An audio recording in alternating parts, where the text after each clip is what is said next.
समय ठहर गया था। शिव अपनी पत्नी का जलता हुआ शरीर गोद में लिए पूरे ब्रह्मांड में भटक रहे थे। उनके दर्द से तीनों लोग कांप उठे। देवता भी भयभीत थे। एक वैरागी का प्रेम पूरी सृष्टि पर भारी पड़ रहा था। क्या यह दुनिया की पहली प्रेम कहानी थी? यह सबसे दर्दनाक विरह की दास्तान। यह कहानी है शिव और शक्ति के उस अनोखे प्रेम की, जिसमें प्रेम था, त्याग था, बलिदान था और कभी न टूटने वाला बंधन था। सृष्टि की रचना के पश्चात ब्रह्मा ने अपने मानस पुत्रों को लोक व्यवस्था का दायित्व सौंपा। उन्हीं में दक्ष प्रजापति भी थे, जिन्हें प्रजा वृद्धि की विशेष शक्ति प्राप्त थी। वे तेजस्वी और प्रभावशाली थे, परंतु सामर्थ्य के साथ उनके भीतर गर्व भी पनपने लगा। धीरे धीरे उन्हें लगने लगा कि सृष्टि का संचालन उनके कारण ही संभव है, और यही भाव आगे चलकर अहंकार में बदल गया। दक्ष की अनेक पुत्रियों में सती सबसे विलक्षण थी, जो साक्षात आदिशक्ति का अवतार थी।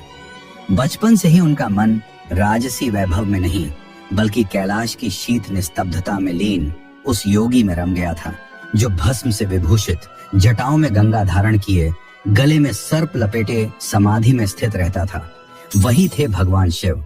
संसार जिन्हें अघोरी कहकर दूर रहता था, सती उन्हें परम ब्रह्म का साक्षात रूप मानती थी। समय के साथ उनकी भक्ति गहन प्रेम में परिवर्तित हुई और उन्होंने निश्चय कर लिया कि वे शिव को ही पति रूप में प्राप्त करेंगे। जब सती विवाह योग्य हुई, दक्ष ने एक भव्य स्वयंवर का आयोजन किया। देवता, राशि और राजाओं से सभा भरी थी, परंतु शिव को आमंत्रण नहीं भेजा गया। सती का हृदय व्याकुल हो उठा। उन्होंने मन ही मन शिव का ध्यान किया। उनकी निष्कलुष भक्ति से प्रसन्न होकर शिव स्वयं उस सभा में प्रकट हुए। सती ने निर्भीक होकर उनके गले में वरमाला डाल दी। यह दृश्य दक्ष के अभिमान पर वज्रपात था। उन्होंने शिव का तिरस्कार किया, उन्हें अमंगलकारी कहा, किंतु शिव शांत रहे और सती को साथ लेकर कैलाश लौट गए। कैलाश पर उनका जीवन वैराग्य, साधना और शांति से भरा था, परंतु सती के हृदय में पिता के व्यवहार की पीड़ा कहीं गहराई में बनी रही। उधर दक्ष का अहंकार शांत नहीं हुआ। उन्होंने एक विशाल यज्ञ का आयोजन, जिसमें समस्त देवताओं और ऋषियों को आमंत्रित किया गया, परंतु जानबूझकर शिव और सती को वंचित रखा गया। यह केवल विस्मरण नहीं था, बल्कि अपमान का सुनियोजित प्रयास था। जब सती को यह ज्ञात हुआ, उनके मन में द्वंद्व उत्पन्न हुआ। एक ओर पिता का घर, दूसरी ओर पति का सम्मान। उन्होंने शिव से यज्ञ में जाने की अनुमति मांगी। शिव ने समझाया कि जहां अपमान की संभावना हो, वहां जाना उचित नहीं, परंतु सती के हृदय में पुत्री का स्नेह प्रबल था। अंततः शिव ने अनुमति दी, किंतु सावधान रहने को कहा।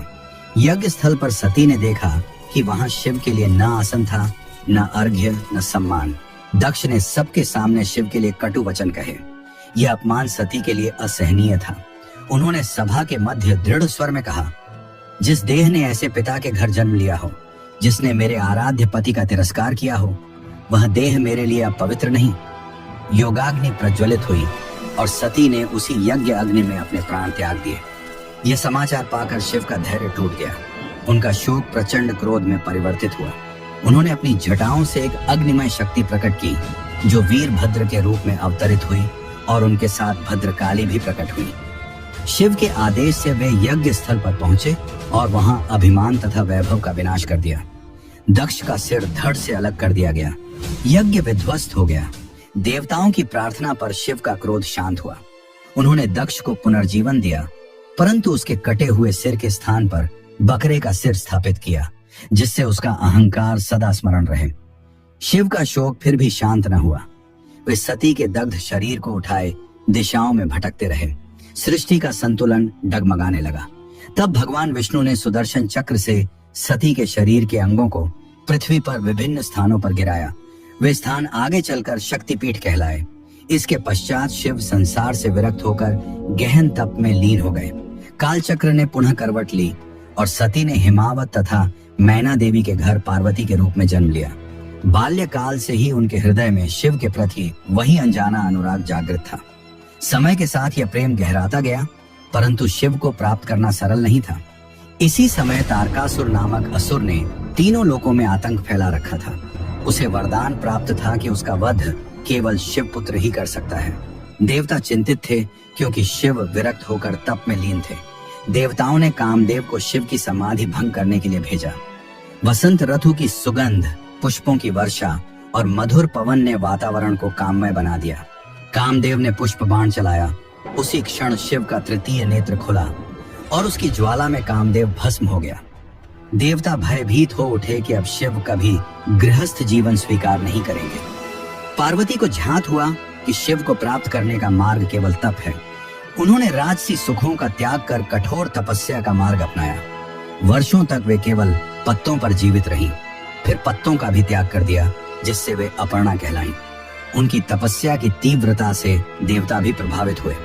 अंततः शिव पार्वती की निष्ठा और तपस्या से अत्यंत प्रसन्न हुए और उनकी परीक्षा लेने का निश्चय किया।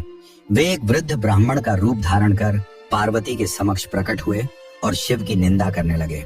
उन्होंने कहा, शिव अघोरी हैं, अमंगलकारी हैं, उनके लिए तप करना व्यर्थ है। पार्वती ने शांत किंतु अडिग स्वर में उत्तर दिया, आप शिव को नहीं जानते, वे परम सत्य हैं, तीनों लोकों के स्वामी हैं। मेरा मन सदा उनके चरणों में ही रहेगा।